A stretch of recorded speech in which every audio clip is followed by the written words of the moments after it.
Everyone, can I please ask everyone to please take their seats? We're about to begin.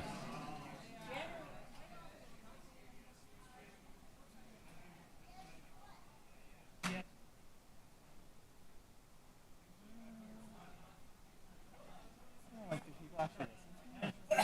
I just speaking into the ether? Ready? So I'd like to call this TTC Board meeting to order. The clerk has confirmed that quorum is present, and I will begin with the land acknowledgement. Sorry, could you guys please take your seats? We're about to get started. Thank you. We acknowledge the land we are meeting on is the traditional territory of many nations, including the Mississaugas of the Credit, the Anishinaabe, the Chippewa, the Haudenosaunee, and the Wendat peoples, and is now home to many diverse First Nations, Inuit, and Métis peoples. We also acknowledge that Toronto is covered by Treaty 13 with the Mississaugas of the Credit. Does anyone wish to declare a conflict of interest in accordance with the Municipal Conflict of Interest Act? No. Seeing none, we will move on. The next item is the approval of the meeting minutes of the meeting of June 23rd. Can I please have a motion to approve the minutes? Thank you, Vice Chair. All those in favor? Opposed? Carried. Before we go through the review of the order paper, I want to take a moment to welcome our new CEO, Mandeep Lally, to his first TTC board meeting. Mandeep joined the TTC on July 7th, and we will hear from him more during the CEO's report. But for now, I just want to give the floor to Mandeep to see if you want to say a few opening words. Thank you, Chair. Delighted to finally now be here in Toronto. I'm looking forward to working with everyone and taking TTC where it needs to be. Speak soon. Thank you.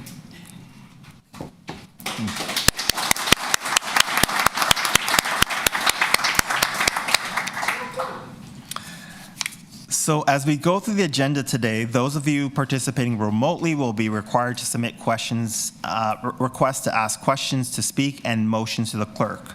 We will take a lunch recess from 1 to 2 p.m. and reconvene to consider TTC 7.7 report on the unauthorized release of confidential information from a 2023 closed Toronto Transit Commission board meeting. This item is being held in the Vice Chair's name. Although I have no pecuniary interest in this matter, recognizing that my conduct has been reported on, Vice Chair Mihevc will preside over this portion of the meeting. I've received advice that I may participate in the debate on the item, including making any statements I wish to provide. I will not vote on the item or any motions related to it, and I will leave the room during the vote. The in-camera session will occur at the conclusion of the public agenda. We will now continue with the review of the order paper. Item 1, CEO's report, July 2025. I will hold this item in my name for a verbal update from the CEO.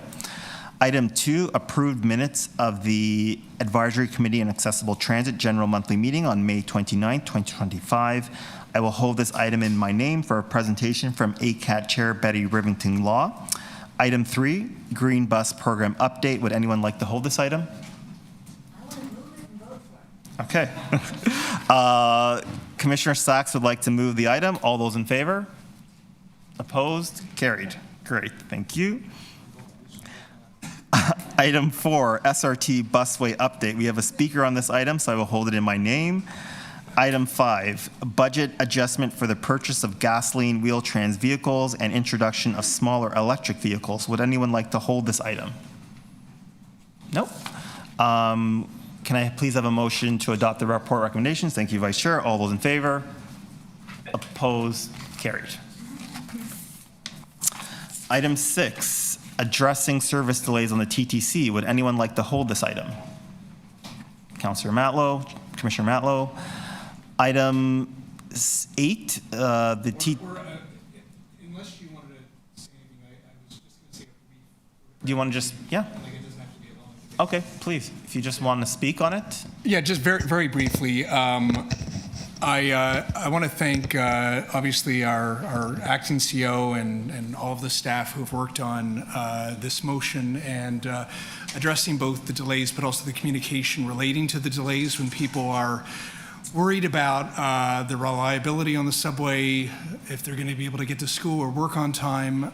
They want to make sure that they want to know that we are addressing the root causes of the delays, along with when it does happen, that we provide timely information that they can actually understand and hear through the PA to help them know what to do, where to go, how long it might be, so that they can have some surety in their life at that very stressful moment. I'll conclude by saying, though, and I think I speak on behalf of all of us, that the work isn't done. This is an update on progress. But until we ensure that and we have the financing to make sure that our system is in the state of good repair that we want it to be, that we have all the means to address trespassing and beyond, that our work is not done, and we're going to continue working on that. But I really do want to express my gratitude for the attention and the focus that all of you are putting on this priority. Thank you, Commissioner Matlow. And with that, I'll ask you to move the report recommendations. All those in favor? Opposed? Carried. So item 8, TTC Corporate Plan 2024 to 2028, mid-year 2025 progress update.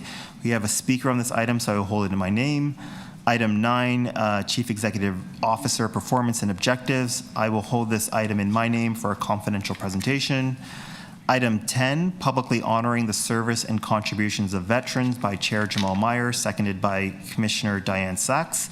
Would anyone like to hold this item? No? I'd just like a recorded vote on it, please. All those in favor? Yes, please. Okay. On TTC 7.10, publicly honoring the service and contributions of veterans, Commissioner Ainsley, your vote, please. In favor? Commissioner Kim? In favor. Commissioner Malik? Commissioner Matlow? Commissioner Mahevic? Chair Myers, sorry. In favor? Commissioner Osborne? In favor. Commissioner Sachs? In favor. Motion carries unanimously. All right.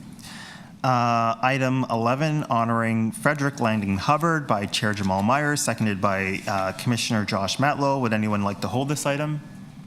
No? Can I call a recorded vote on this one as well, please? On honoring Frederick Langdon Hubbard, Commissioner Ainsley, your vote, please. In favor? Commissioner Kim? In favor. Commissioner Malik? In favor. Commissioner Matlow? Commissioner Mahevic? Chair Myers? In favor? Commissioner Osborne? In favor. Commissioner Sachs? In favor. Motion carries unanimously. And the next item will be item 12, Canada Public Transit Fund. I will hold this item in my name for a confidential presentation. That concludes the review of the order paper. So the first item of business is the CEO's report, and with that, I will invite CEO Mandeep Lally to address the board. Good morning, everyone. As I started on the 7th of July, I thought it'd only be apt that I do this report jointly with Greg. So based upon that, I'll begin in terms of the CEO's report. I'd like to welcome Chair, Vice Chairs and Commissioners and our viewing public. I want to begin by saying how excited I am to actually be in Toronto now, the most diverse city, vibrant city in the world. I'm excited to be the Chief Executive Officer. I believe it's a once-in-a-lifetime opportunity to have this privilege to work with the TTC in lieu of what we're witnessing in respect to the construction, the impact it'll have on transit and our travelling passengers and customers. So, fantastic time to be here. It also fills me with pride to be working alongside the professional workforce dedicated to delivering safe, reliable service daily. Our people are our greatest assets, and I made that very clear from the onset, and how we progress that will be key in our success. Speaking of which, I would like to congratulate the TTC Red Rockets cricket team for their second place showing at last month's SEMA Mayor's Cup tournament at Sunbrook Park.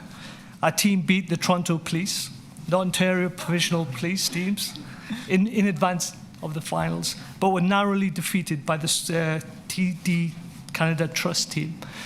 But what I take from there, we may have not won the trophy, but we won something a lot more. The team displayed tenacity, teamwork, collaboration, overcoming issues in terms of injuries, key hallmarks of what a great team display and what the TTC has in pockets, and how we unify that to deliver the levels of service that, as we go forward, our customers expect is very encouraging. As I stated in this month's commentary, Greg has done an outstanding job in a short time as the interim CEO. Now, I'd just like to take a moment to thank Greg for his work in a very difficult time to steady the ship, so to speak.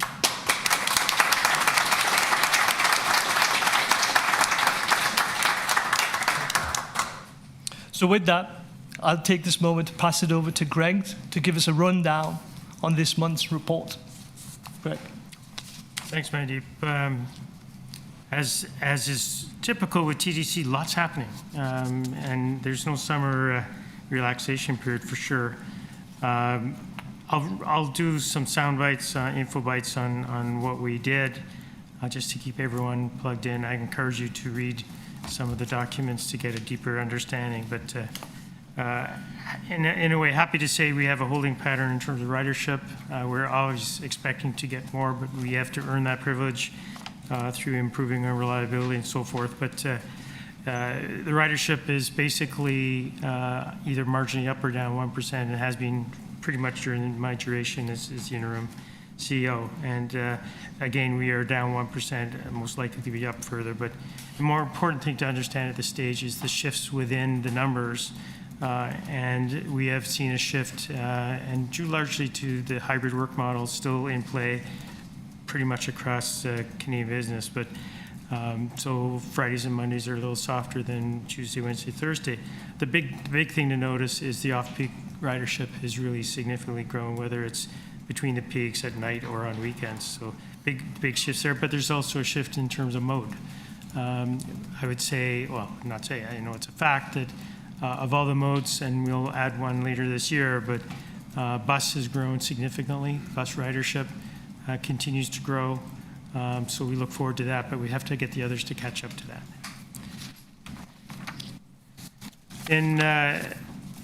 In July, we did a launch of a streetcar safety campaign. We were joined by Deputy Mayor Asma Malik, the chair, and I, and also by the Toronto Police Superintendent Matt Moyer, who was at the podium with us. And the message here to the Toronto community and to the visiting community to Toronto is there's rules governing how streetcar behavior is, and so we want a campaign to highlight that to the riding community. We need to use different tools, which we plan to get that message out. And this is to supplement the message to those also riding the streetcars, because we put the onus on both those riding and those driving and sharing the roads with them. So that's really important. The campaign basically is a "We Stop, You Stop" campaign message. And I thought it was, as some of those at the podium would remember, it was an incredibly hot day, but we had great media out, and the message was very clear. So we're very optimistic that we'll see some significant gains in terms of safety there. For the record, for the stats, having 140 people hit or injured in some way over 10 years is just 140 too many. That can't happen. We have to work together and make it better. One of the things, and Paul Ainsley's on camera, or was, he worked really hard to get this in place, the 406 bus, Scarborough-Guildwood, the community bus, is being well received by the community, and it's Paul's perseverance to get this as a priority within the TTC that has paid off. And there's a wonderful picture in the report of the community that says already embracing the new bus service.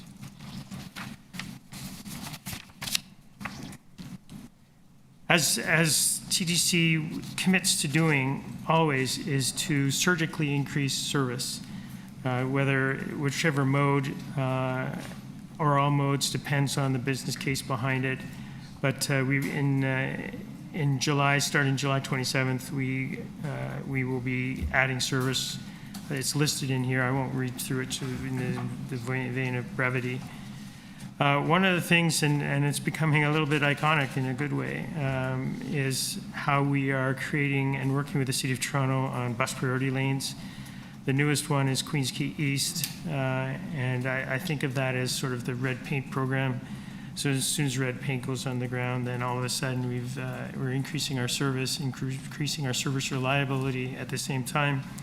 And what this does is it gives better service to a number of major players in that community: George Brown College, George Brown Waterfront Campus College, the waterfront more broadly, and also the Toronto Region Board of Trade.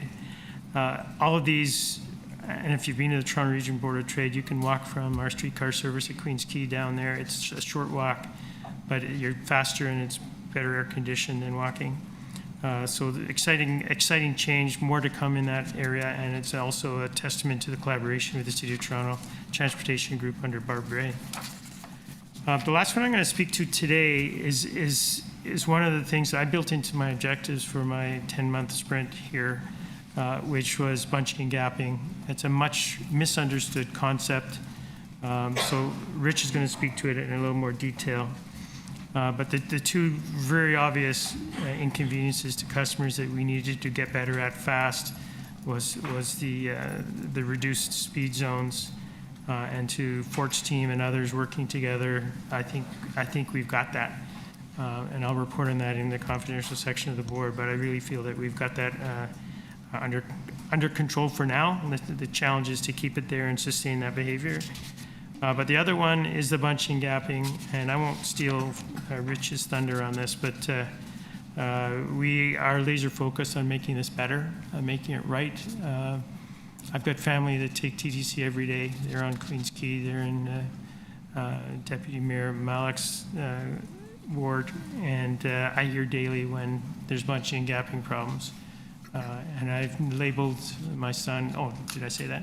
As our mystery shopper for that area, and he doesn't pull his punches. So we got to get it right, if only to calm down my email. So I'm going to hand over to Rich, who is no better than anyone to speak to this and the efforts that we've made to make this better, and we're not done. Over to you, Rich. Thanks, Greg. Through the chair, Fort's actually going to make the presentation on this. He's in control tower, so he's going to do the presentation today. Thanks, Rich, and good morning, everyone. So I'm Fort Monaco. I'm the Chief of Operations and Infrastructure, and today I'm here to offer just a very brief update on our bunching and gapping pilot improvement project. Once completed, I'm happy to take any questions, and I'm supported, as you can see, from my colleagues, Rich Wong, who's the Chief of Transportation and Vehicles Officer, Josh Cole, who's the Chief Strategy and Customer Experience Officer, along with our colleague in the city, Roger Brown, who's the Director of Traffic Manager at the City of Toronto. I'll state today that this is merely an update on the pilot, and a more fulsome update is planned at the October 2025 board meeting.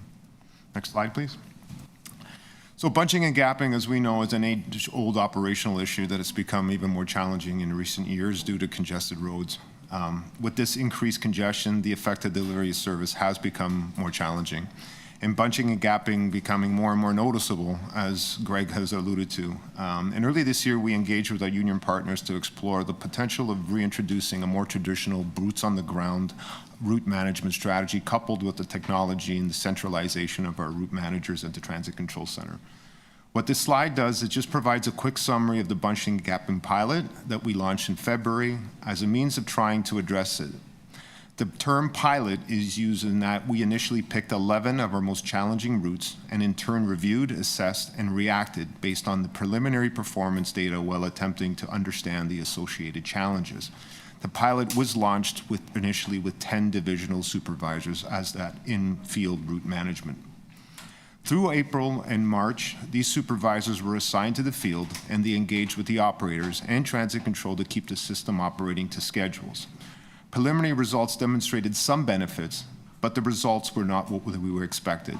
And while the operators left it in terminals pretty much on time, it was quickly discovered that they were losing time while traveling the associated routes due to a variety of different reasons, with operator engagement citing that traffic volumes and congestions were the major challenges to keep to scheduled times.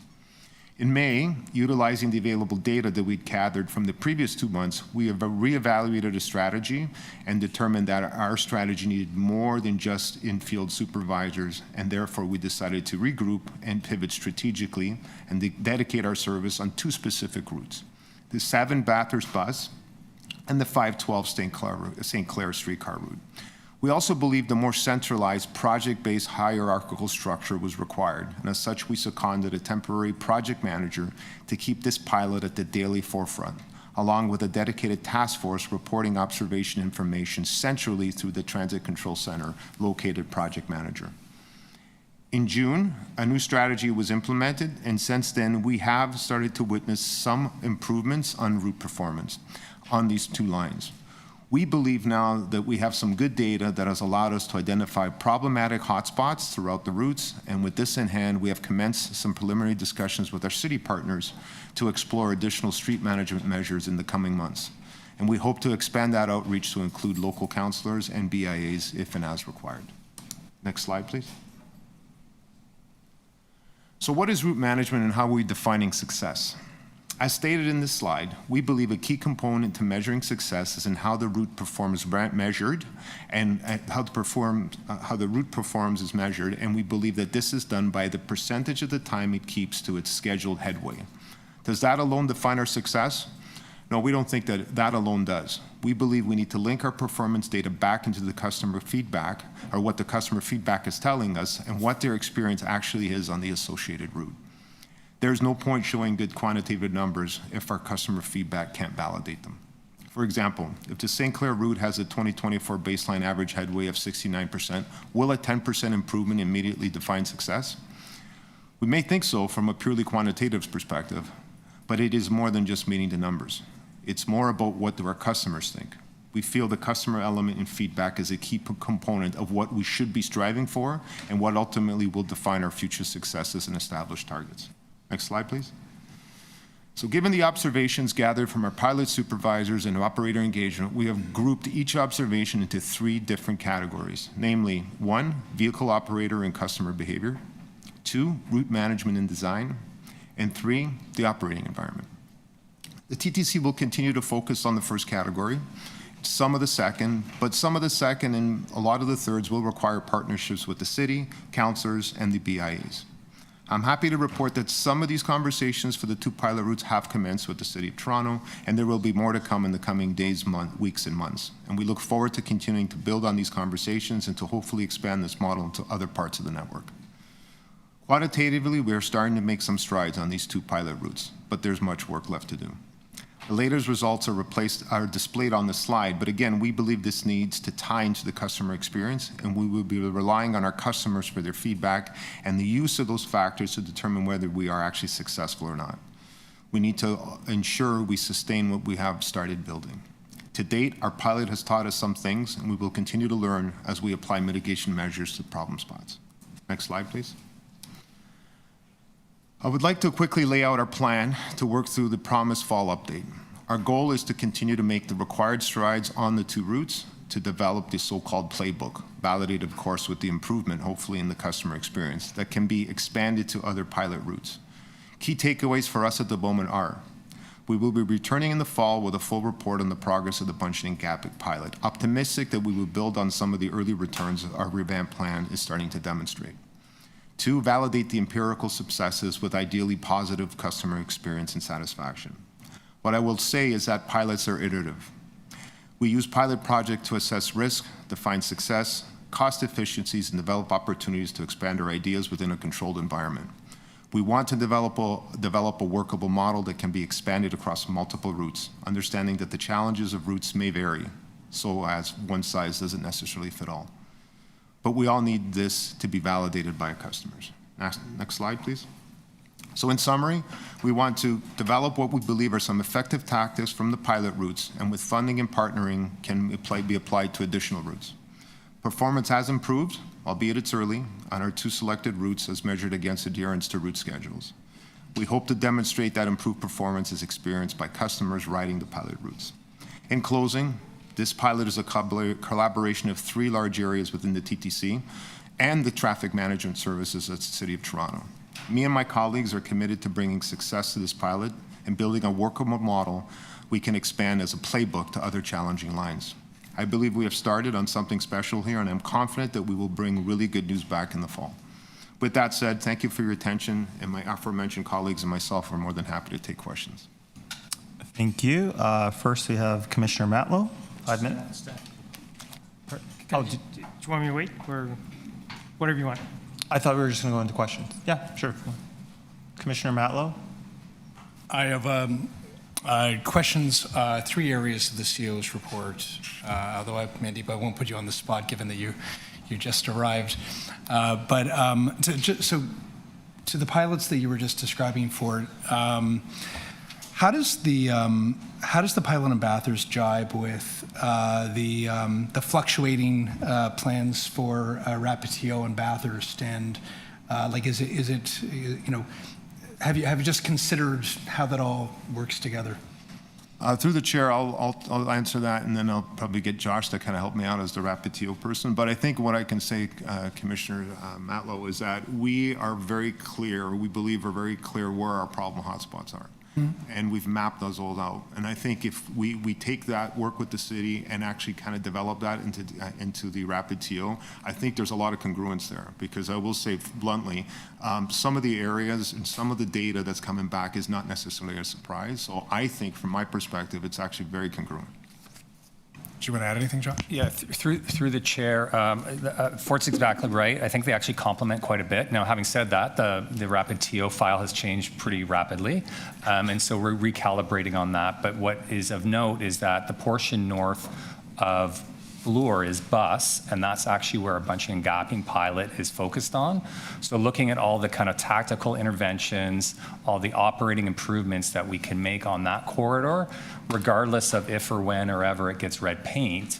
And so while it looks like at least executive committee has begun to move forward, and maybe council will with south of Bloor with a more priority dedicated lane approach, we think that our complement and our focus on the bus route north of Bloor will actually kind of complement what's happening in the southern part of the corridor.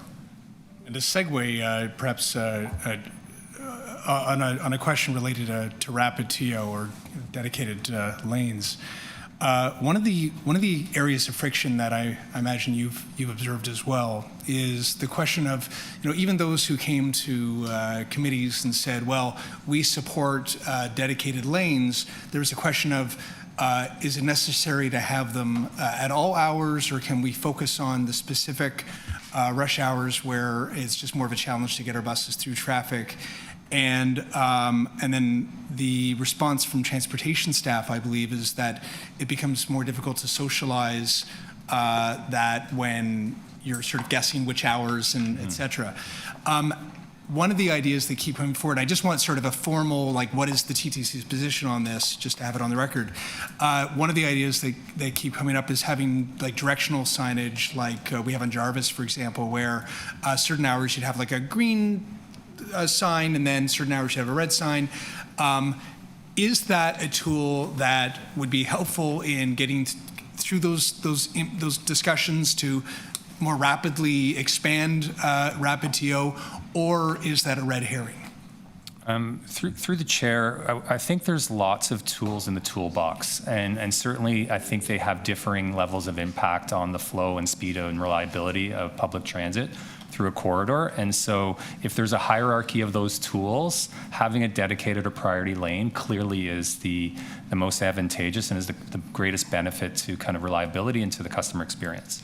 Having said that, even in the City of Toronto, we have lots of these other tools in place. We have HOV lanes that in the city, we have other kind of turn restrictions on movements and parking. So all those things contribute, and working with the city, we'll continue to look at those. The one thing I'd say about time of day, city transportation is correct. It's harder for people to build those behaviors. The other reality is that on Bathurst and Dufferin, and you heard it in the CEO's report earlier, our off-peak, basically outside of the rush, traffic is increasing so much.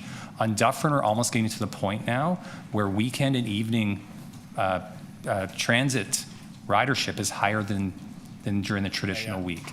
On Bathurst, it's not quite as high, but it's still significant. And so maybe context specific about context specific is really critical. And so We will take and advocate for any advancement. We certainly, our position is that a dedicated lane is the best solution, but we'll continue to work with communities and with the City of Toronto to look at all those other tools in the toolbox to get our buses moving. Thank you. And then the last question,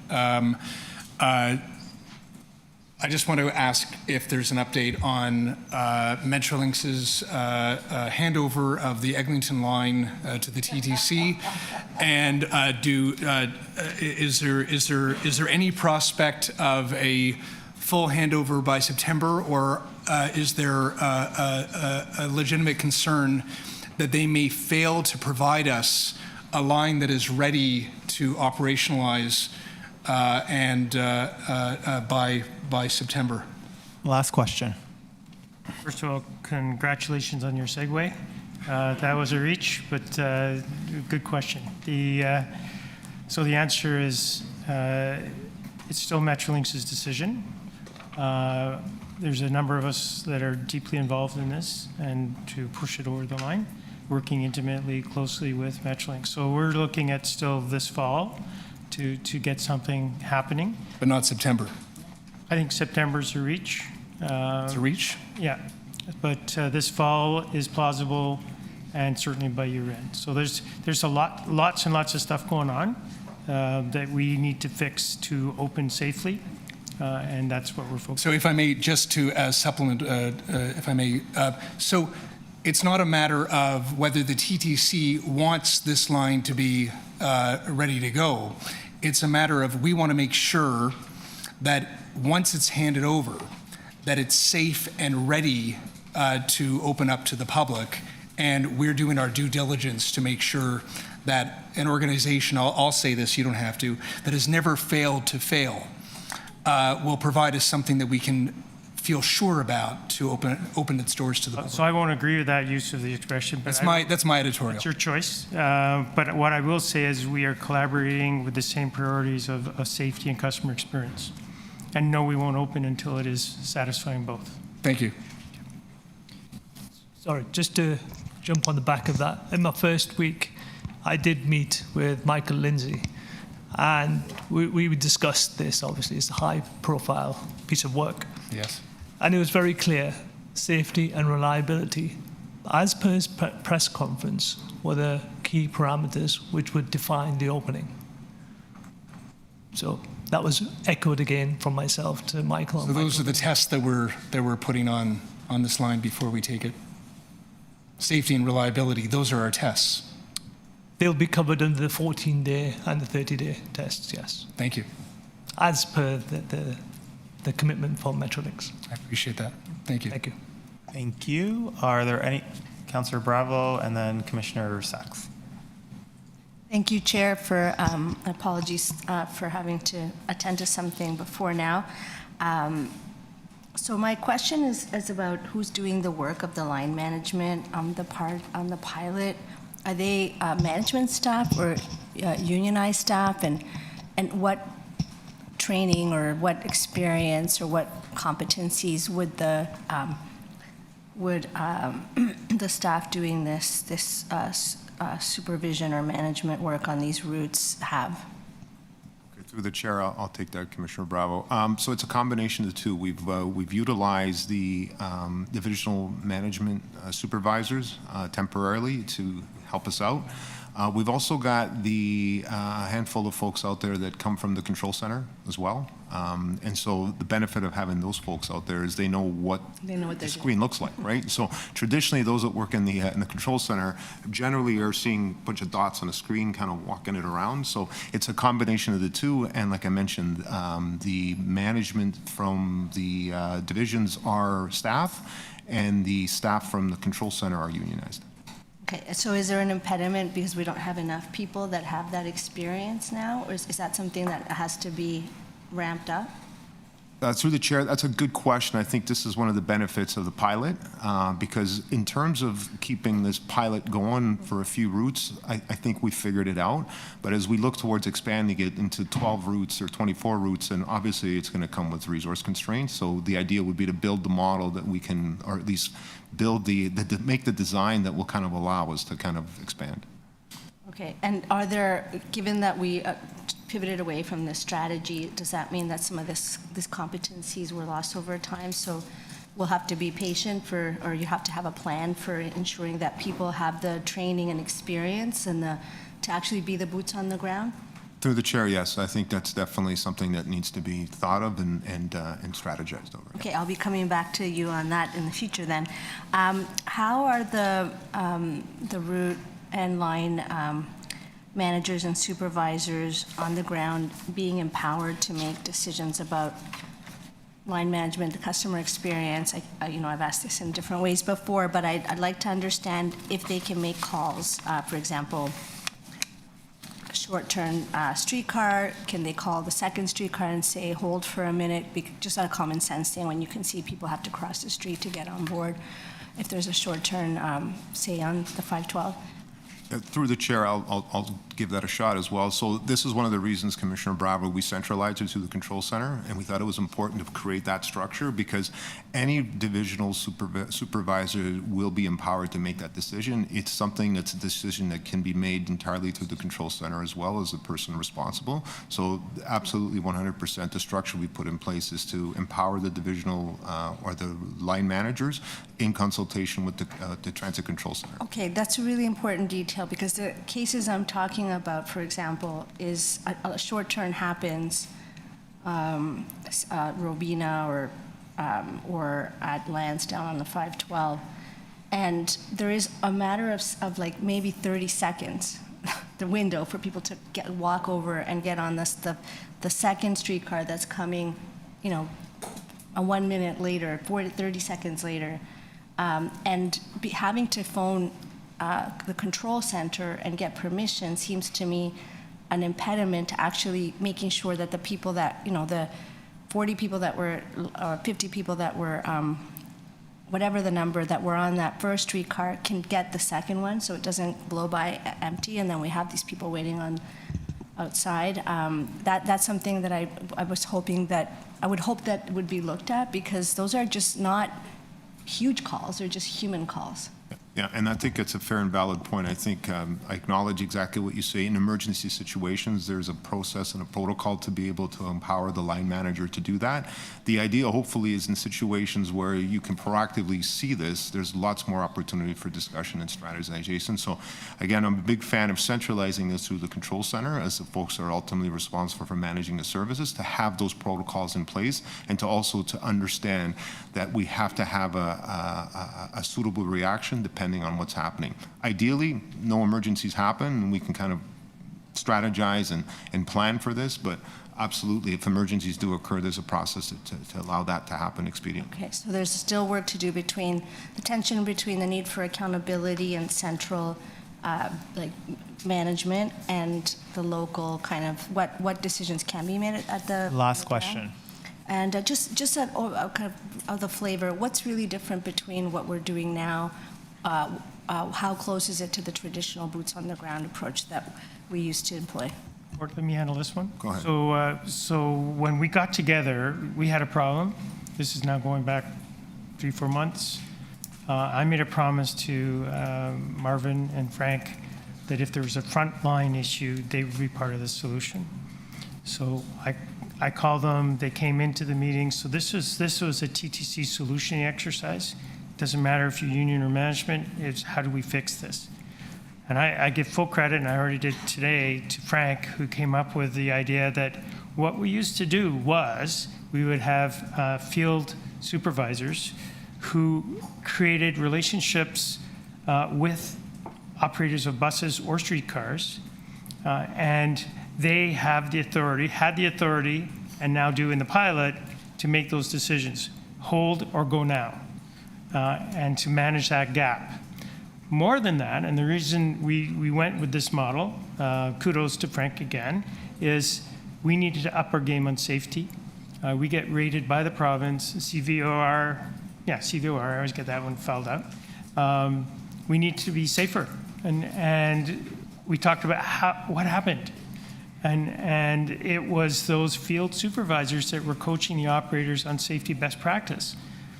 If you take out those field supervisors, no one's voicing that. So we're looking at a double win here, and we think the pilot's going to get there. And I give credit to the team who pivoted to say the first thing we did didn't work enough. It did work marginally, but that's not good enough. So that's why we've narrowed down to 2 routes, one each bus and streetcar. And I think that one other really key point is this evaluation team that Fort referred to, they do a boots on the ground walking of the route. Unheard of. Everyone drives the route. It's good to understand the drive implications. But walking it, you see where construction, a lane has been given up. Well, guess what? That creates congestion.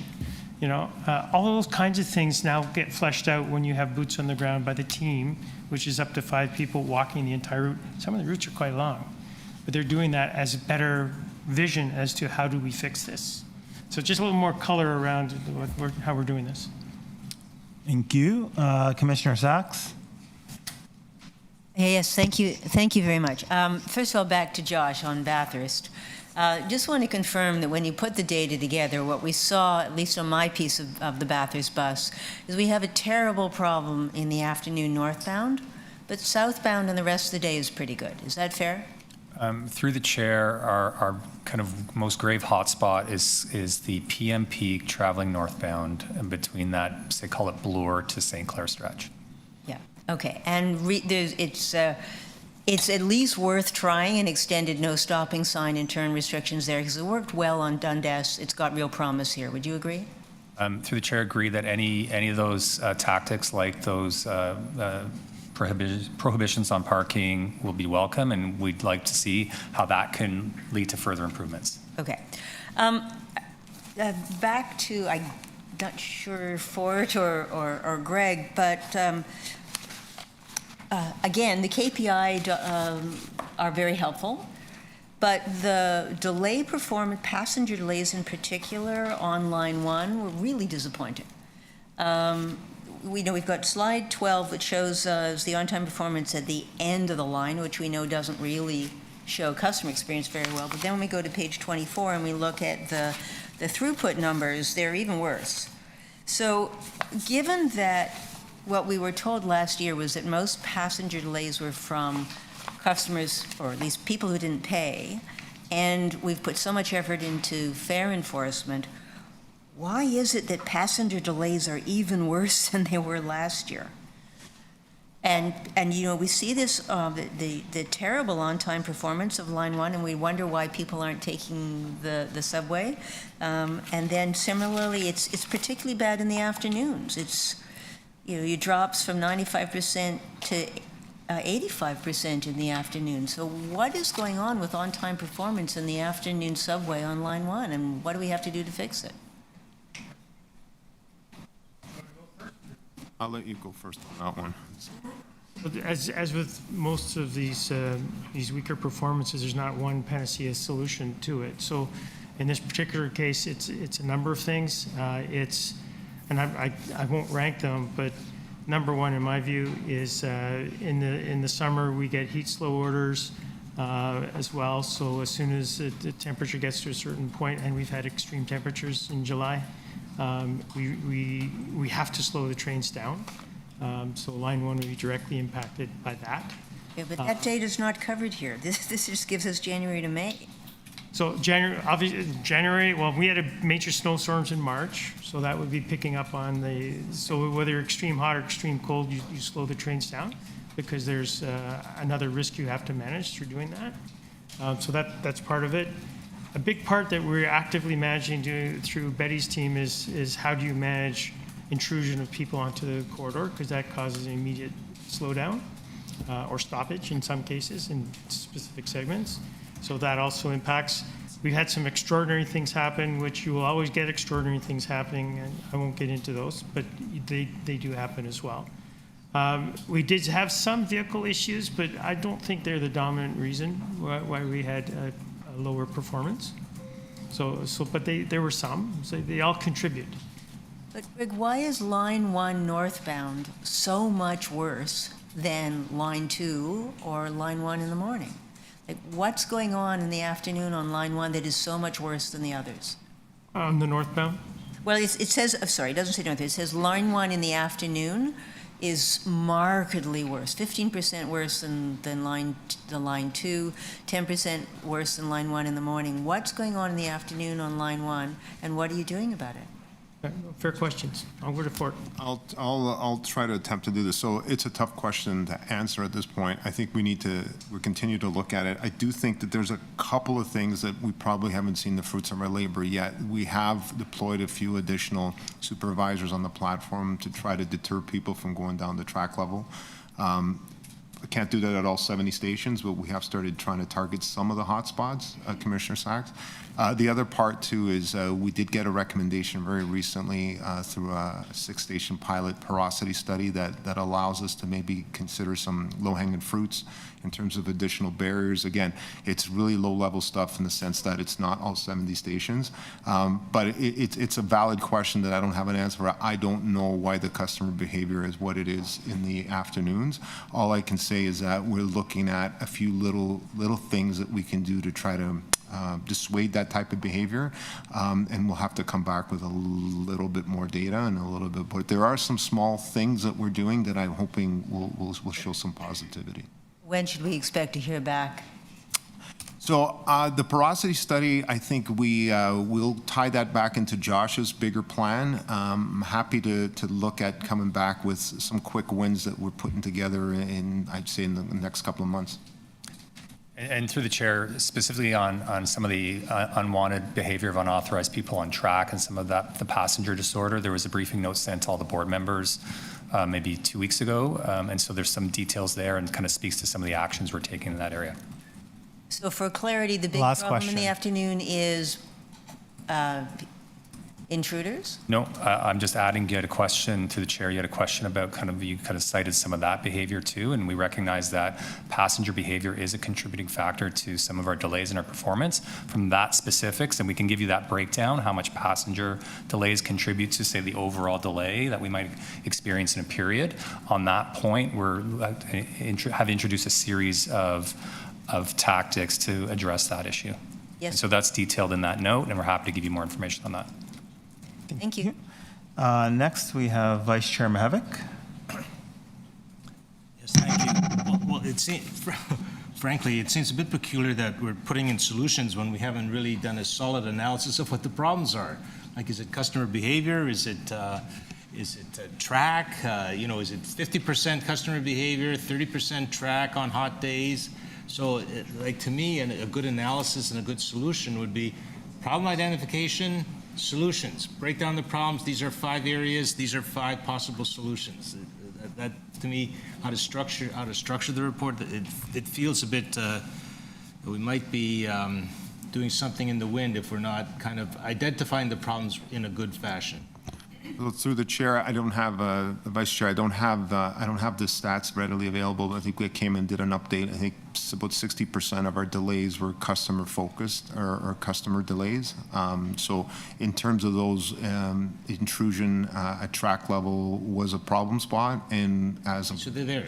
That's it right there. 60% is customer related. Right. Is it mental health? Is it whatever, people. Correct. So to Josh's point, we have the data. What's happened sometimes, and I'm not saying that we're migrating and making it bigger than it is, but what we've done is we've commissioned, because we've got graffiti issues, because of track level intrusion, we've also got fare evasion that fortunately gets all kind of lumped together. And we made this porosity study on these 6 stations, and one of the things we focused on was the customer behavior, and that being the unauthorized at track level as a piece of the overall puzzle.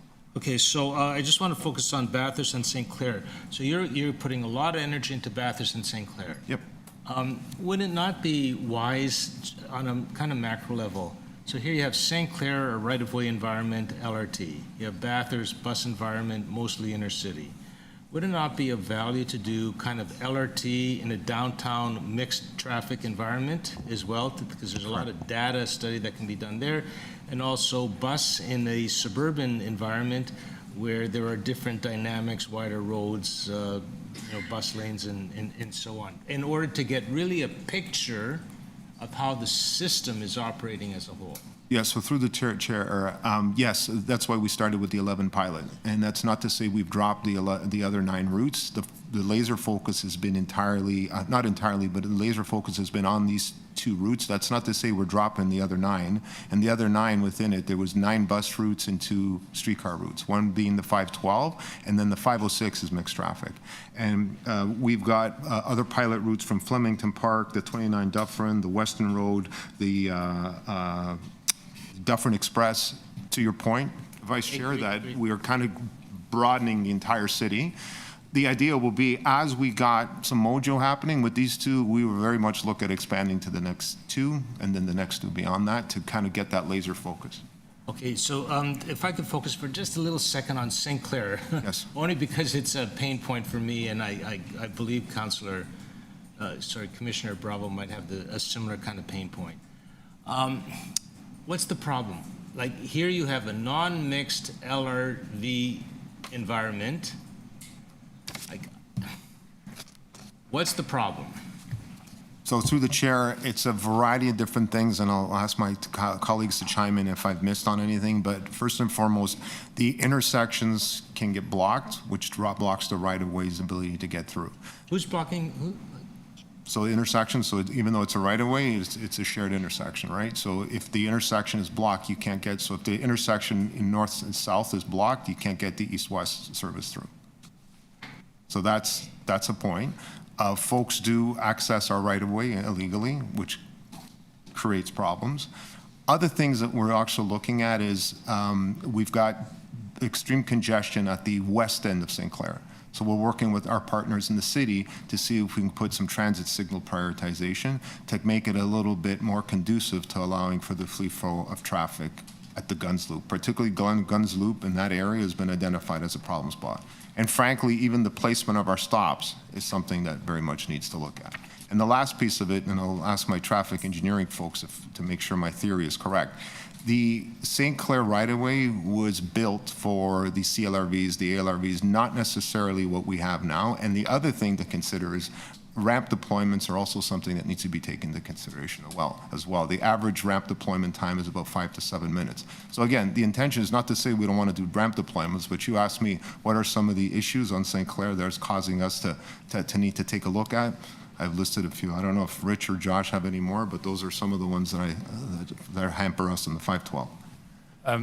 Just to add, so the work that Rich and Ford are describing is doing that root cause analysis of every little detail. So some of it is vehicle, some of it is stop spacing, some of it is customer behavior, some of it is operator performance, some of it is our route management, some of it is competing needs, especially in the west end as you go from Lansdowne to Guns Road or the loop there. And so there are some fixes that we think can be addressed through management of the route. There are some that are more difficult, both logistically, from a cost perspective, and probably politically, such as stop replacement or removal. You could very safely argue there are too many stops on St. Clair, and with a vehicle that size, our operating speeds never get to where we'd want them to be because we're always stopping and then boarding and alighting again. So what we've done right now is with the walking of the route that Greg has described, the deep analysis of the data with things like ramp deployments, door performance, operator performance, how the vehicles are actually performing in the corridors, is to do that root cause analysis and attach a mitigating strategy to each of those, excuse me, to each thing we've identified. Sorry, I'll take that. But much more than just kind of maybe a cursory review would offer us. Right. Last question. Okay, so just the next report that we will get, and I would expect that Bathurst, obviously in a mixed road bus environment, there are different particularities of that. Correct. But you'll have a deep route analysis. Yes. And then beside each deep route analysis, you'll have a solution that basically can help to mitigate that. Correct, and so that work's already basically complete for St. Clair and Bathurst. What we learn on those routes is then what we want to replicate and apply to other routes within the pilot list and then beyond that. Okay, thank you. Thank you. Any other questions? No? Okay, I just had a couple. Just briefly, could someone give us just an update on the U.S. tariff situation and what's our response to it? And when will the board be getting a formal update on that? Chair, I can speak to that. We are mindful, as we've advised the board previously, we've set up codes, GL codes, so that we can track tariff implications. We're watching them on procurements as well. There's still a fair amount of uncertainty. The pressures aren't overwhelming at this point, but and also it's a convoluted market right now because we're also seeing some cost pressures that may or may not be directly related to tariff exposures. We can bring a more fulsome update to the board in the fall, in September if you like, just updating the information we've brought to you previously. Thank you. And can that more fulsome update also include, so for example, I saw Prime Minister Carney made an announcement of making sure that we're buying Canadian steel, so sort of that type of analysis too in terms of this push to buy more Canada and how that could affect procurement at TTC? Yeah, we can certainly bring some of that commentary in, some of which might have to be delivered in private session. We are still subject to trade agreements that are in place, notwithstanding the rhetoric and the bantering about taking alternative measures. Thank you very much. Second question, is there any update on where TTC is with FIFA planning? And since we have Roger Brown here, on how the work is going for just coordinating with Department of Transportation in terms of making sure that TTC vehicles have priority or can get through traffic. Through you, Chair. Yeah, we're working very closely with the organizers with respect to FIFA, and particularly with everything you mentioned, looking to make sure that each of those key corridors, we've moved any sort of obstructions that we can in terms of making sure there's no construction that's going to be impacting TTC transit. We're making sure there's transit signal priority implemented on those corridors, and basically just taking a look at any of the potential factors that can have negative impacts on their operation to make sure that we're fully operational through the events. Okay. If I could just add through the chair, we are obviously participants at the city tables or logistics tables around the World Cup, and I'll maybe hand it to our head of service planning just to kind of speak to some of the efforts we're doing around service planning. Through you, Chair. So we've onboarded a project manager over the past couple of months, and we're continuing to engage with the city's World Cup Secretariat on detailing the mobility plan. There's still a lot of unknowns right now in terms of the World Cup, in terms of exactly what time of day the matches will be, who will be playing, and how busy they will be. But as part of our 2026 budget process, we have developed a base service increase plan to make sure there's four key components. Really, is to get people to and from matches, which will only happen on those 6 days, and those will be relying on extra service that will be operated on those days only. We have a second component, which is related to the Fan Fest at Fort York and the Bentway, and that will be a service increase through a larger period through the World Cup period. Obviously, we want to make sure the rest of the network works well as people need to get around for their day-to-day. And then lastly, we also are working on contingency planning and tabletop exercises that are going to start this fall in terms of what happens if there's a celebration on College Street or St. Clair, and making sure that we're ready from an emergency management perspective and a service resiliency perspective to make sure that we deliver good service during the Cup. Thank you. And when will the board be getting a formal update on what the FIFA planning looks like for 2026 in terms of that various scenario planning? What happens if there's a shutdown on line 2 and we have to start running shuttle service? What does that look like? So we plan on coming back to the board this fall with a concept where we are perspective. Again, since we won't know the full details in terms of exact times and volumes of people we're expecting for different matches, that type of detailed work won't happen until early in 2026, which obviously at that point will provide a second update to the board to make sure that there's visibility in our readiness. And Chair, you'll see it also reflected in our budget recommendations and ask that goes to the board through that process. Thank you very much. Can I ask one question just coming out of your role? Sure. Just on the FIFA planning, it just occurs to me, coming out of Chair Meyer's line of questioning, we had a discussion long ago when I raised the story about that young woman who had been assaulted on one of our platforms and was looking for somebody to go to seek some support and guidance and just wasn't able to find it. I know that there was a real focus on that as a priority to ensure that there was attention to that during the Taylor Swift concerts. What are we doing to ensure that when there are crowds at certain stations, or you mentioned like anywhere, frankly, if there's a big crowd, that we provide the support, the personnel on the ground to ensure safety and provide guidance and directions and information to people who are feeling vulnerable? Thanks for the question through the chair. As you mentioned, we learned a lot through Taylor Swift. We're applying a lot of those lessons to the concerts that are happening at Rogers Stadium, I guess it is, at Dansby Park, and we'll be applying a lot of those. This will be at another level, though, and so it's going to be several things. It's, of course, going to be all the communications channels that were kind of outlined through the disruption report and more, but the one thing we've learned in all those situations is that uniformed, trained and skilled people, there's not really a substitute for it. Somebody identifiable. Especially with so many visitors and so many people speaking different languages and so many people who aren't familiar with our system. So there'll be obviously, customized wayfinding at those key stations. All of our kind of socials and traditional media and digital will be leveraging, but more than anything, what you'll see is that increase in our staffing levels at those key stations. And to Lawrence's point, especially once we know which countries we might be hosting and which then neighborhoods and which locations are needed, we'll staff accordingly. Thank you. Thank you. Any other questions? Speakers? No. Seeing no speakers, can I please have a motion to receive the CEO's report? Thank you, Commissioner Osborne. All those in favor? Opposed? Carried. So the next item of business is item 2, approved minutes of the Advisory Committee on Accessible Transit General Monthly Meeting of May 29, 2025. I'd like to welcome ACAT Chair Betty Rivington Law to present the minutes. And just before Betty starts, so long as that's okay with the committee, I would just like us to go right into in-camera session right afterwards.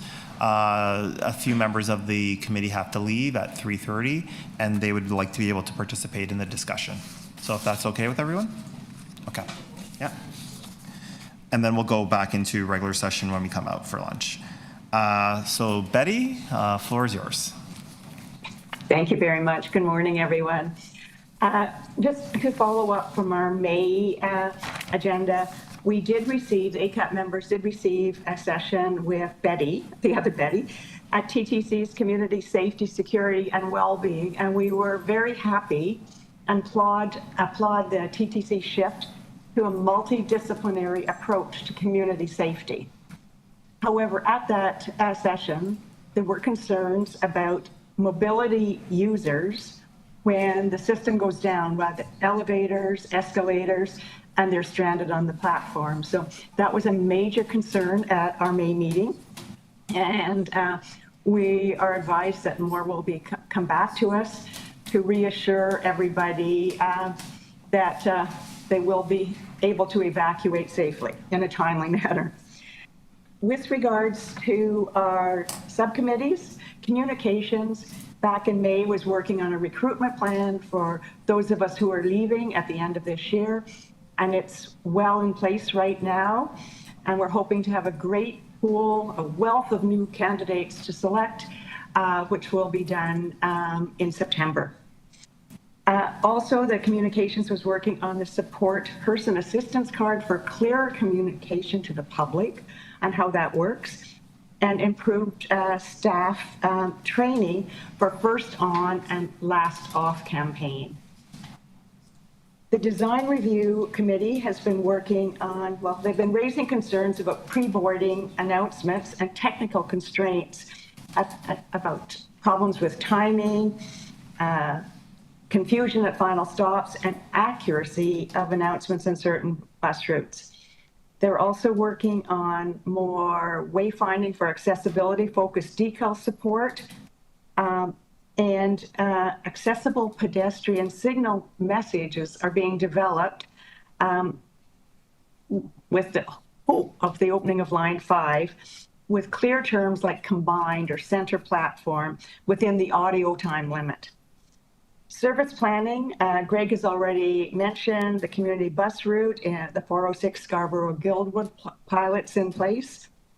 And again, service planning is looking at wayfinding strategy updates to improve this unclear signage, this difficulties reading shelter maps for customers using mobility devices, and again, audible messaging at accessible pedestrian signals.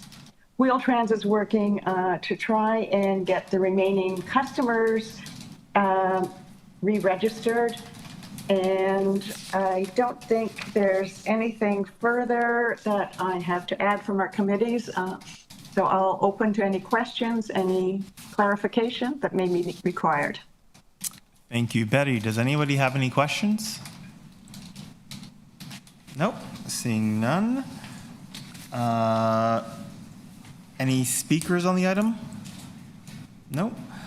Can I please have a motion to receive the ACAT minute? I'll move it. All those in favor, opposed, carried. Thank you very much, Betty. Thank you. Have a great day. Thanks.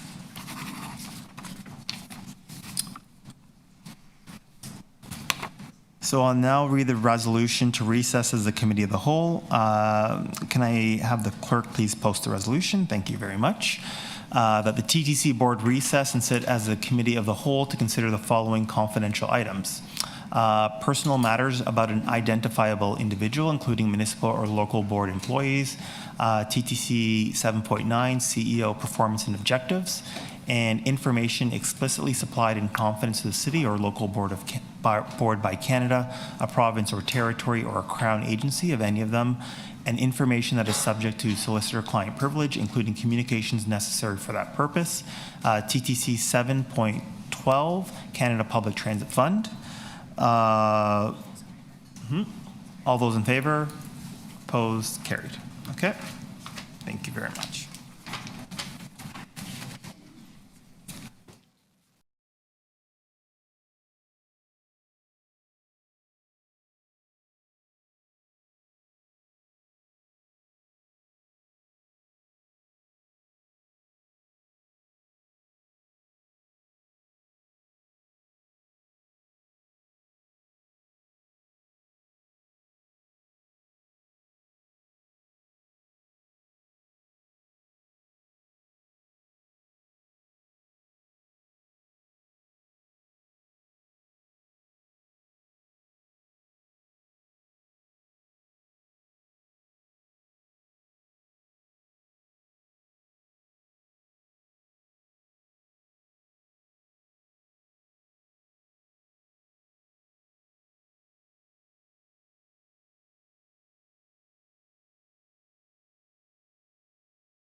Yeah, I'll switch, yeah.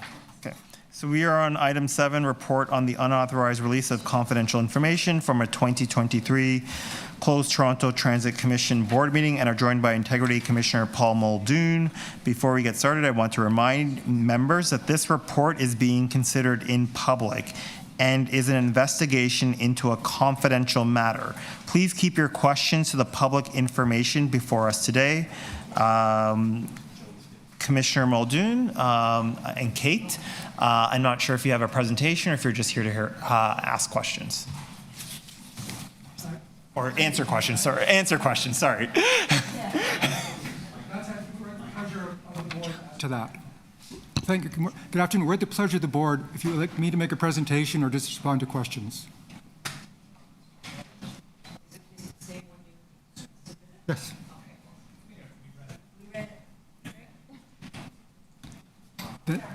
And then thank you. Again, my name is Paul Muldoon. I'm the Integrity Commissioner. I started my position December 1st, 2024, so I inherited this investigation. And on my left is Kate Zavitz. She's counsel to the office. Great. I'm open for questions.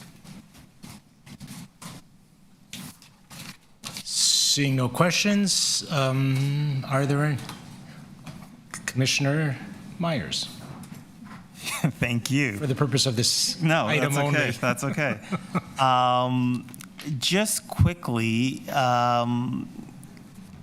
what would you say if the person was here to the person who leaked the confidential information? In my report, I make a number of observations, and towards the end of the report, I make observations beyond this board itself, but to all councillors and board members, whether it be the code of conduct for councillors or the code of conduct for local board members, about their obligations dealing with confidentiality. I mentioned that the confidentiality requirement is not technical, it is substantive, and that integrity commissioners from across the province has reinforced the notion that those subject to those requirements don't seem to take it seriously. And I urge in the report for councillors and commissioners to take it seriously, and I will.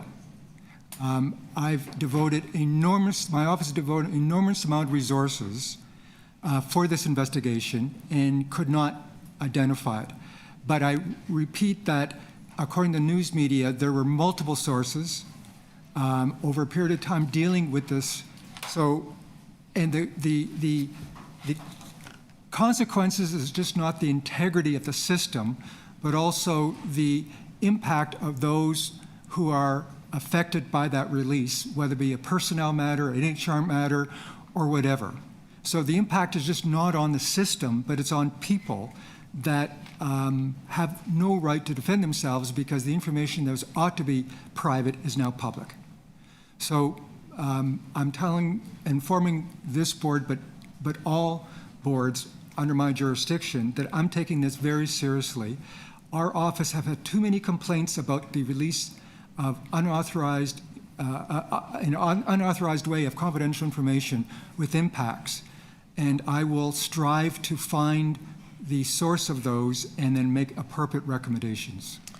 Thank you. And just briefly, could you go over what the repercussions are for someone who's caught leaking confidential information? Well, my jurisdiction is to make recommendations to the local board or to the council, depending on the situations, a reprimand. So I can recommend a reprimand, including recommending that the reprimand includes docking the pay. But the power I have to issue or to recommend a reprimand is basically pointing fingers at the lack of integrity of that board member or councillor. And I hope that, and I know that they take that seriously. But it's also the embarrassment, I think, of someone disclosing something to the detriment not only of the integrity of the system, of the board, of the council, but the impact on the persons affected by it. These are non-victimless crimes. There are victims, people that have been exposed, have their information exposed without the ability to defend themselves. So again, I'll be as stringent as I can and as vigilant as I can, but the obligation rests again, on the board members and the councillors. And I'm speaking generally, I'm not just speaking about this board. I realize my report deals with this board, but these general comments refers to all those under my jurisdiction. Thank you. And final question. Is it fair to say that due to the unauthorized release of confidential information by either a board member or a staffer or something, that there were serious repercussions for the TTC board and the individuals involved? I would say yes. There was, first of all, there were serious implications for the board in the sense that there was a breach of trust. And I did interview the person affected, and he did disclose that it did affect him in a personal way. So the answer is yes in both responses. Thank you very much. Thank you very much. Other questions? I did not interview, sir, my predecessor did, but I read the interview and there was serious consequences, just to clarify that. Thank you very much. Commissioner Jagdeo. Just one question. And thank you so much for taking the time and the resources to make all of this happen. It sounds, since receiving the report and having this conversation today, we've already started to see information from confidential sessions already leak out into the media. And we yeah. On Alstom? Mm-hmm.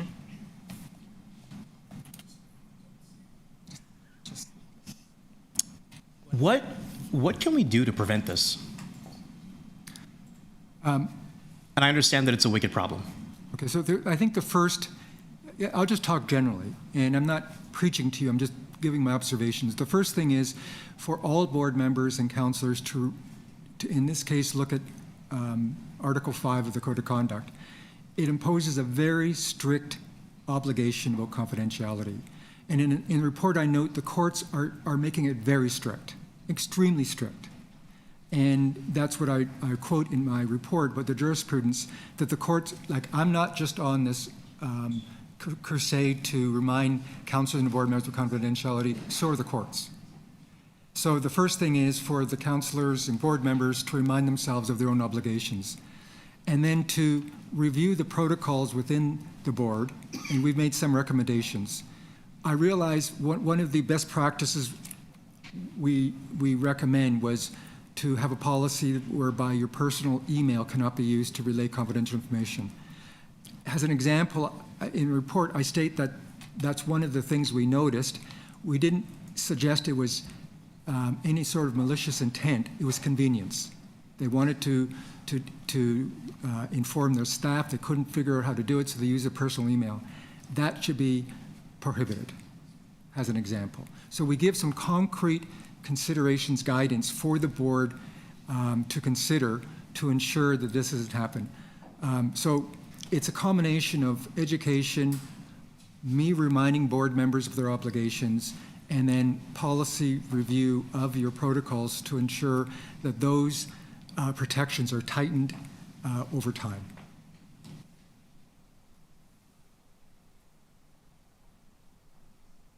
Okay, that's it. Any more questions? Seeing none, go on to speakers. Any speakers? Commissioner Myers. Thank you, Vice Chair. I will just like to say, I want to thank the Integrity Commissioner for the work that went into this report. I thought it was fair and balanced, and I agree with your recommendations. I also want to thank you for understanding the circumstances of the situation that I found myself in and taking that into your account in your recommendations, and that, yes, I had violated the member code of conduct. However, it was a technical violation, as I think you said. While it might have been politically appropriate to advise the mayor's office of an investigation, it was not legally permissible. So I want to thank you for just taking that nuance into account. And I also want to thank the vice chair who will be moving a motion to sort of clarify as to when we can make these types of disclosures, which are crucial and necessary to the day-to-day functioning of our jobs. I also just want to say, pardon? Point of privilege. We're all getting messages that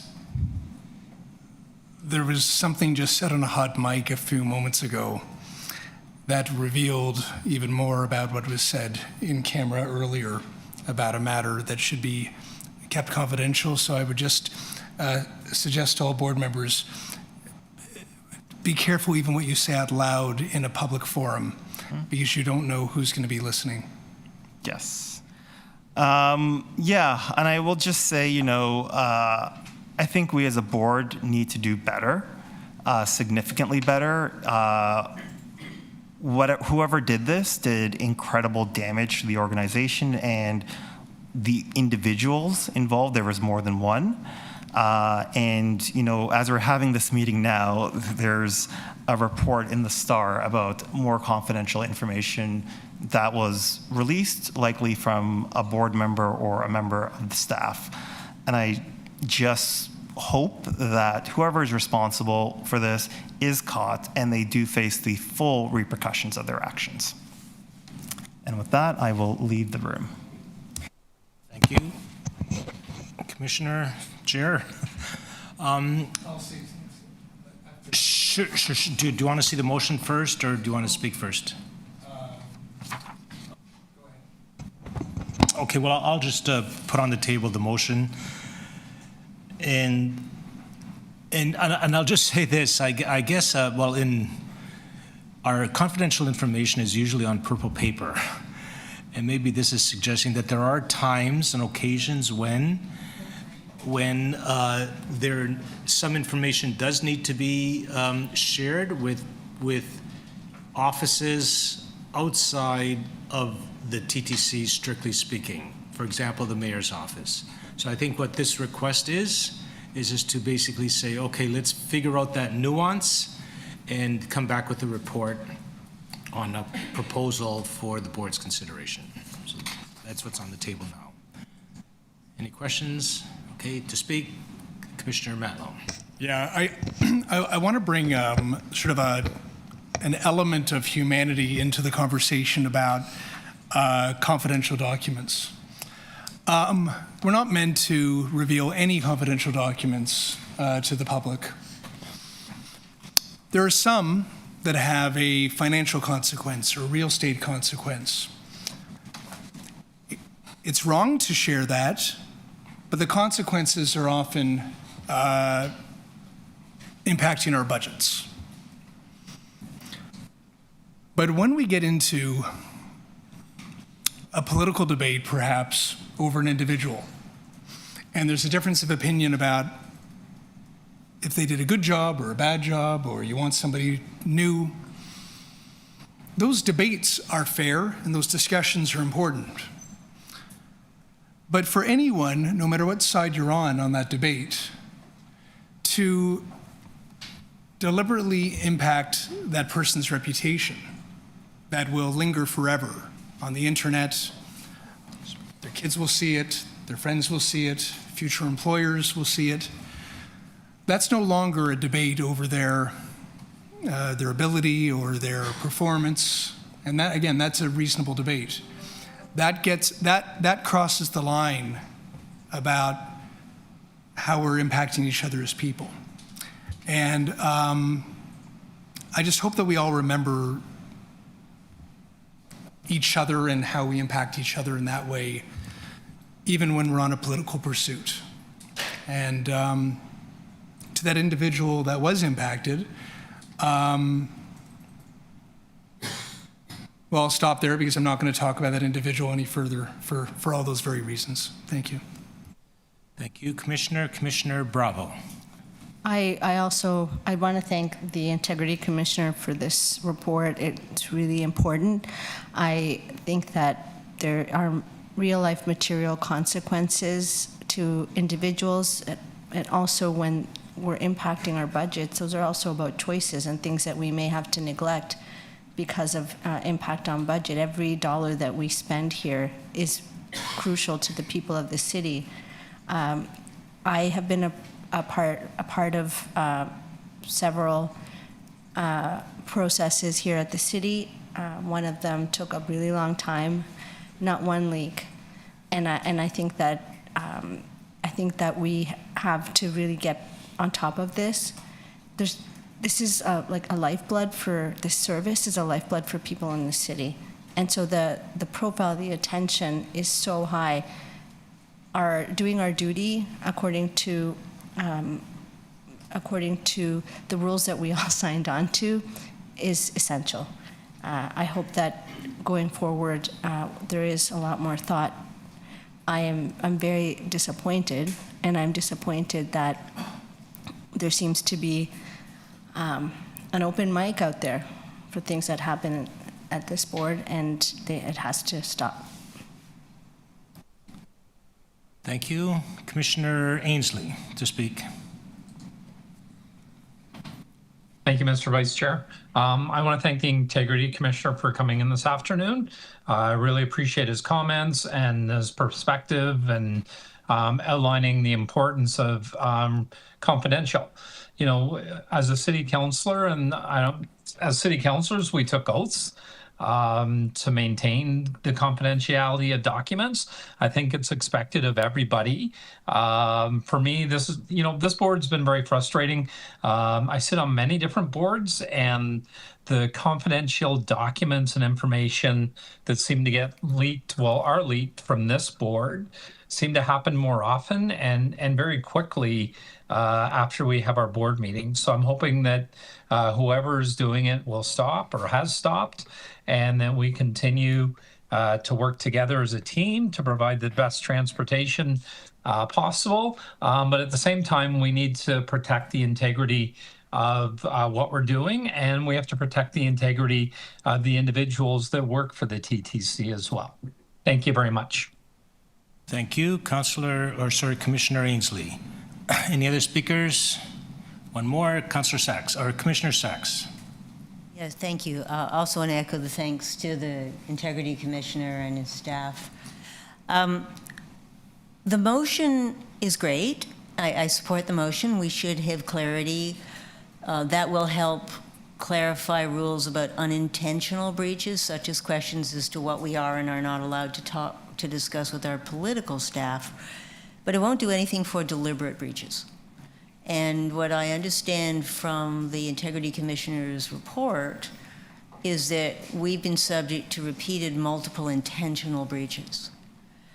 I'd ask staff, while considering guidance, to also consult other agencies. Toronto Hydro Board, for example, has much more elaborate precautions to try to reduce loss of confidentiality. I will say that those precautions make my life absolutely miserable, but they work.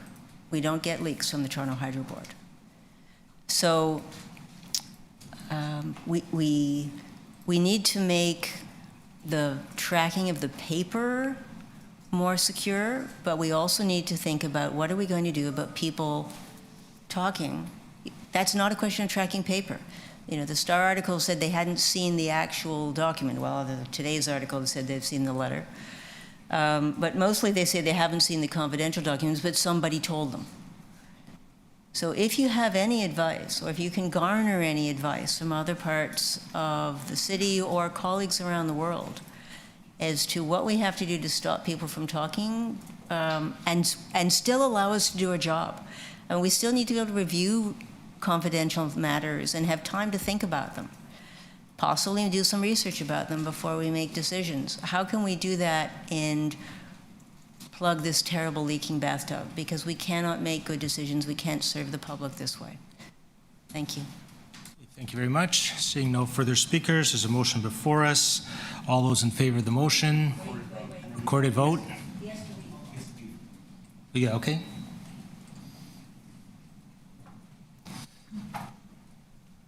On the motion, recorded vote. Chrisanne?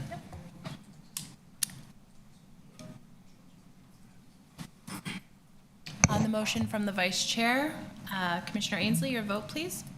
In favor?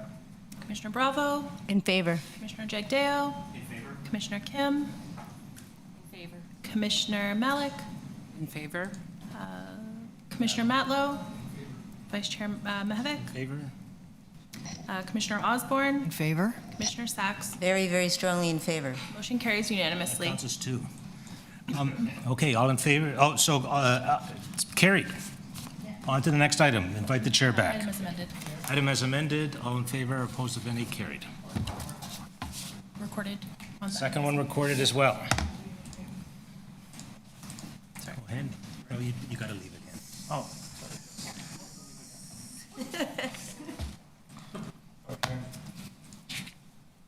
On the item as amended, Commissioner Ainsley, In favor? Commissioner Bravo, In favor. Commissioner Jagdeo, In favor? Commissioner Kim, Commissioner Malik, In favor? Commissioner Matlow, Vice Chair Mahevic, In favor? Commissioner Osborne, In favor? Commissioner Sacks. In favor. Item carries unanimously. Thank you. Okay. Looks like it's official.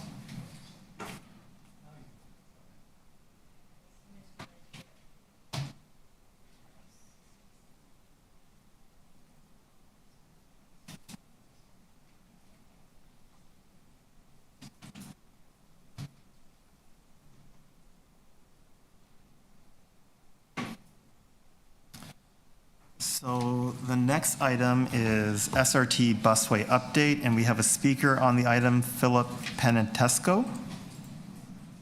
Hi, am I audible? Oh, Philip, go ahead. Hi there. Hi, members of the committee. My name is Philip Penetesco. I'm a resident of Ward 25, Scarborough Ridge Park. Seeing the item attached to this, I understand that, so expropriation, I believe, is in the process. Oh my God, oops. My bad, sorry, that was the YouTube. Sorry, am I still, the timer's still going, right?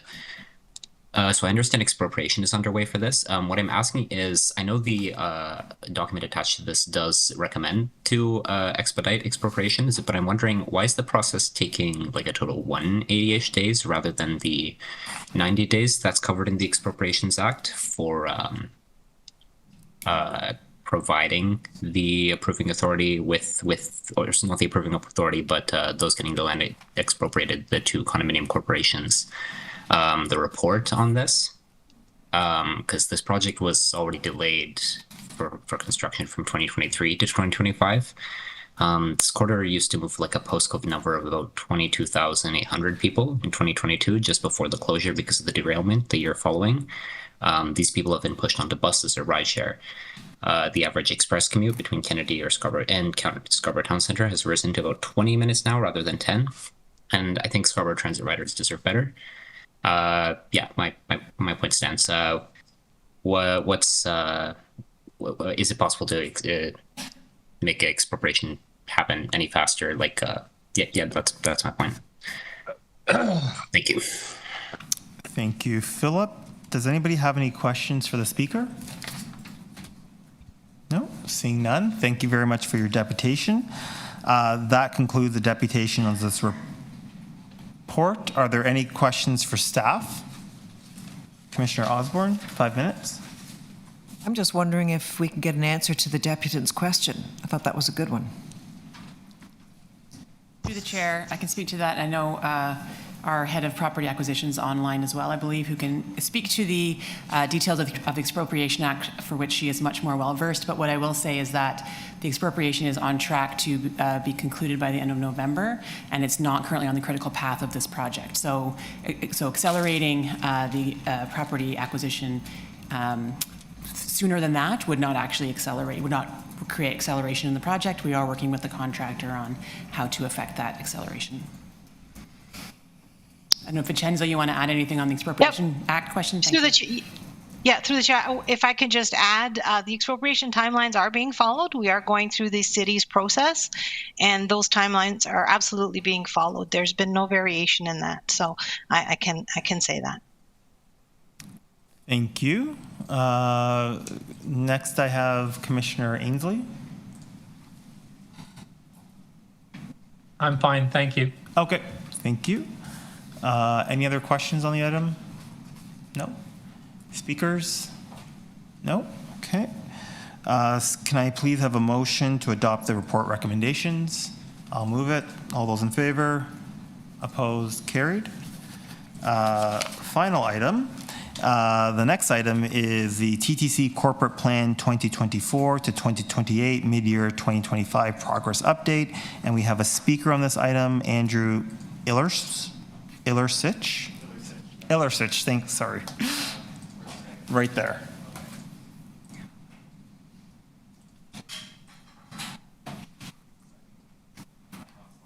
Okay.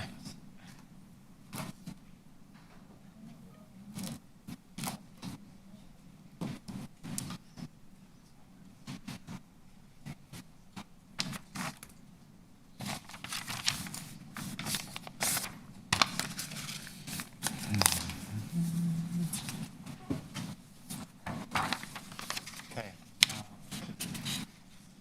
You ready? On there.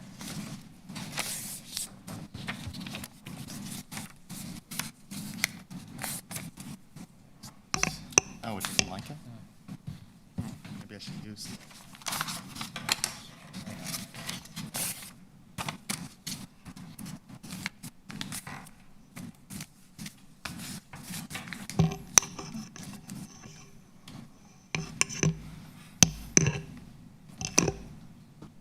How does it like that? Put 0. Oh, okay.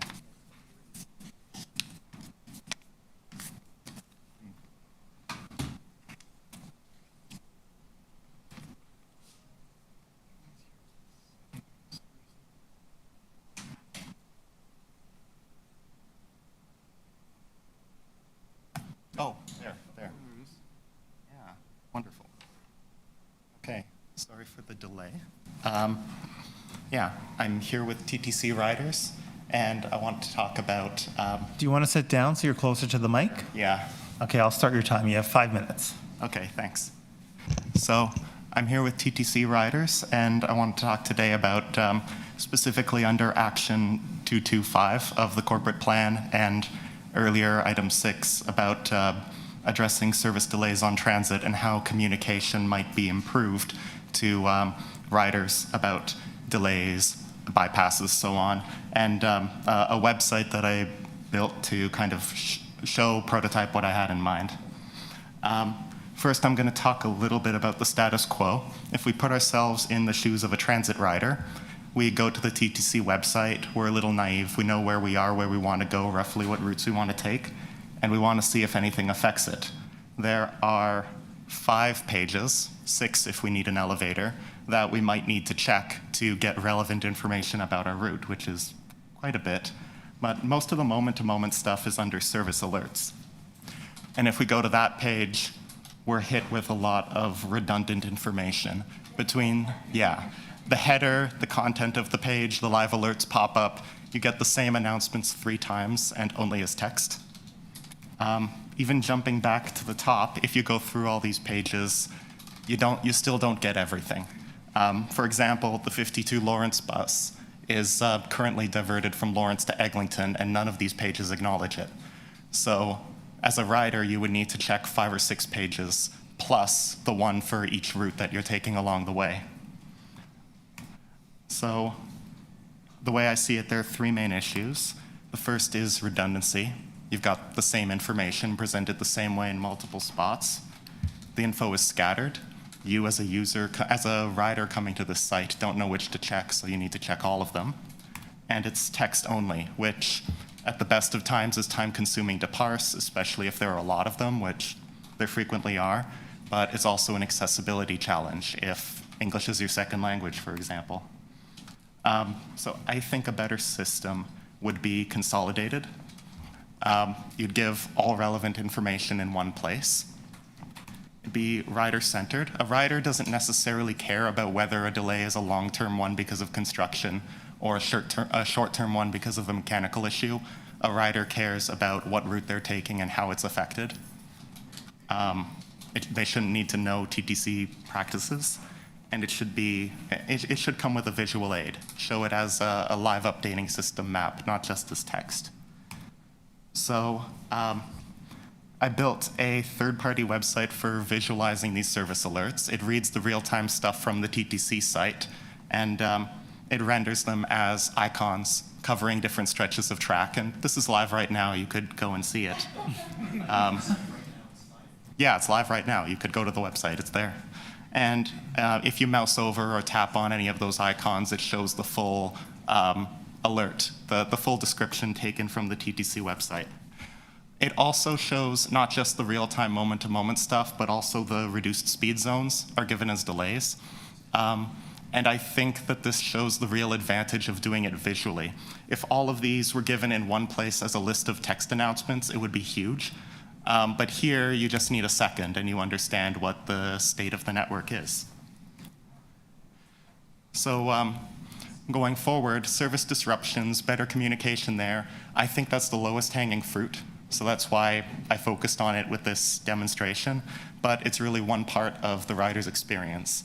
And in the spirit of transparency and accountability, a public dashboard that shows on-time performance, bunching stats, all that stuff long-term would give people a more complete understanding of the state of their transit operations.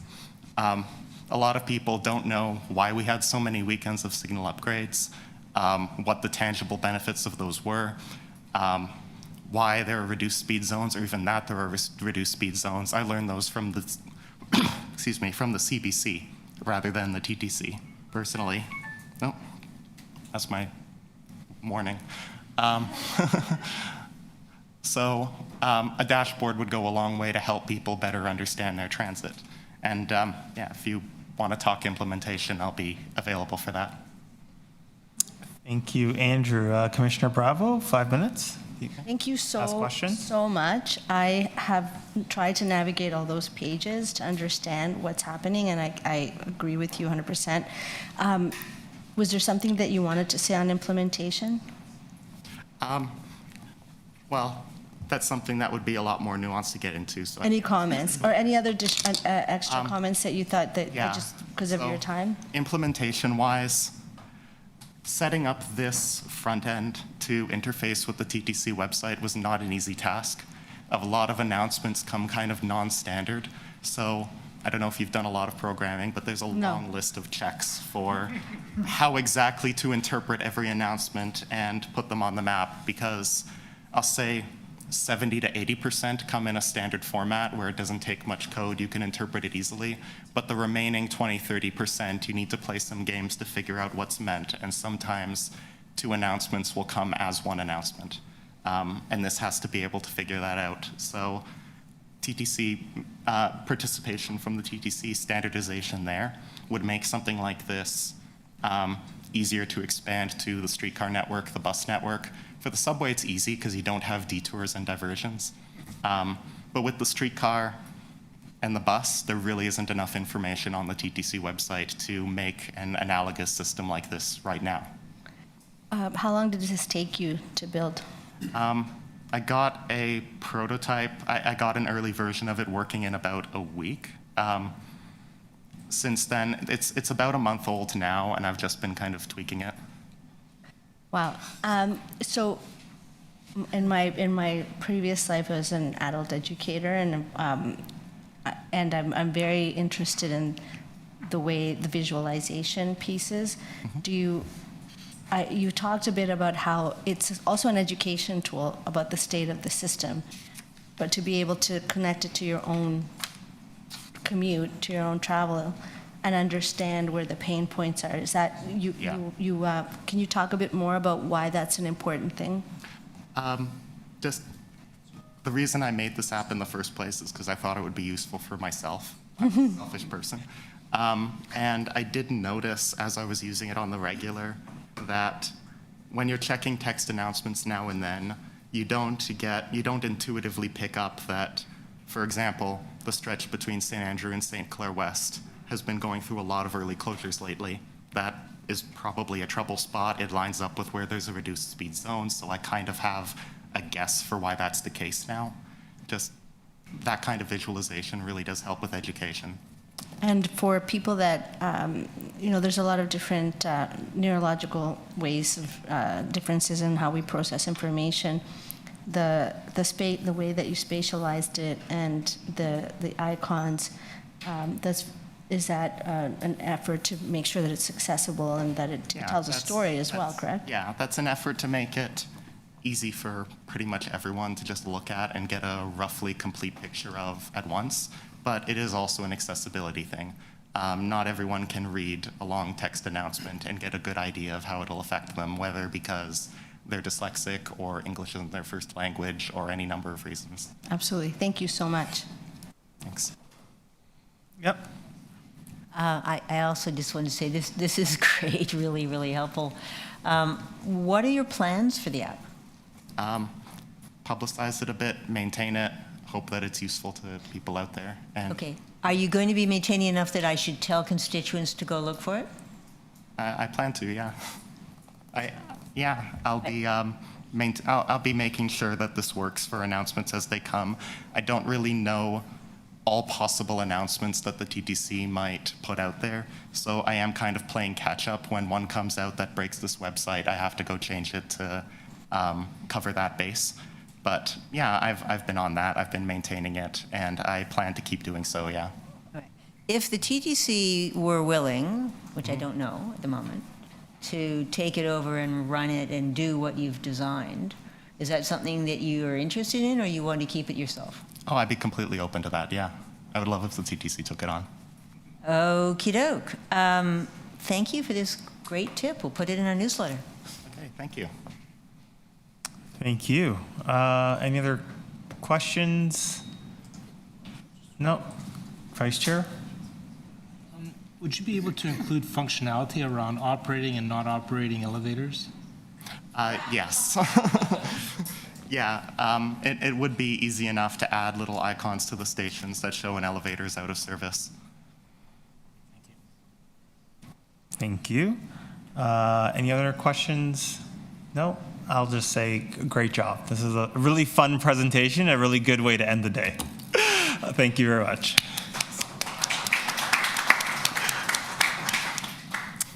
Any speakers on the item? Councillor Bravo, Commissioner Bravo, then Commissioner Matlow.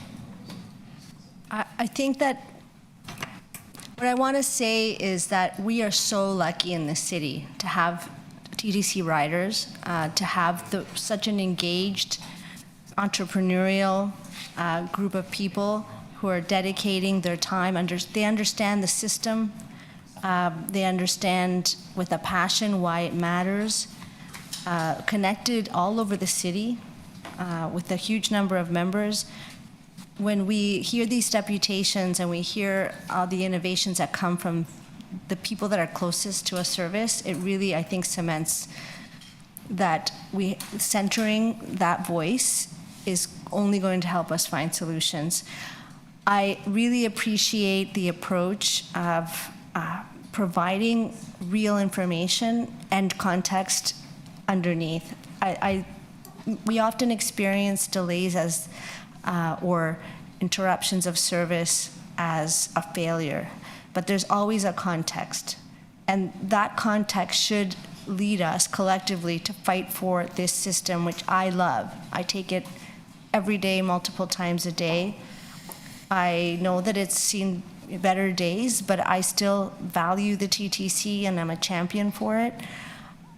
By providing, whether it's this piece around this incredible website that has been developed by Andrew, TTC Riders, it's also the wayfinding work that has been done. We have an opportunity to build out of a user experience because we have the best users. Thank you. Thank you, Commissioner Bravo. Commissioner Matlow. I have a motion.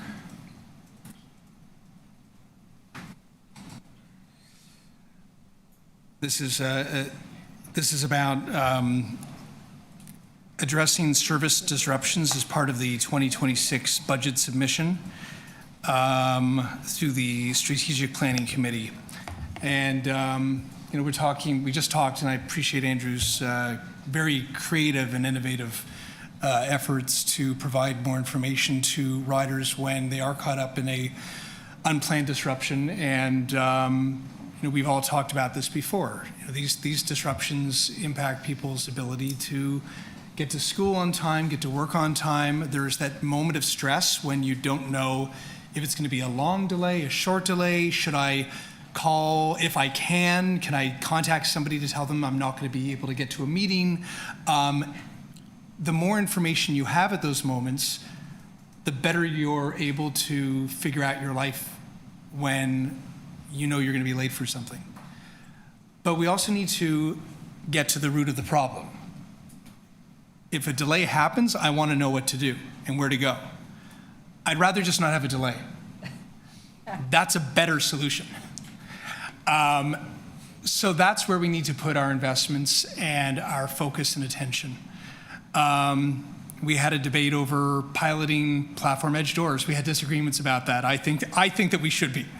That's my view. I've seen technology around the world that doesn't necessarily mean that we're spending as much money on doors, but there's mesh nettings, there's different types of ways to do this. Let's explore those ideas. Let's explore the use of technology.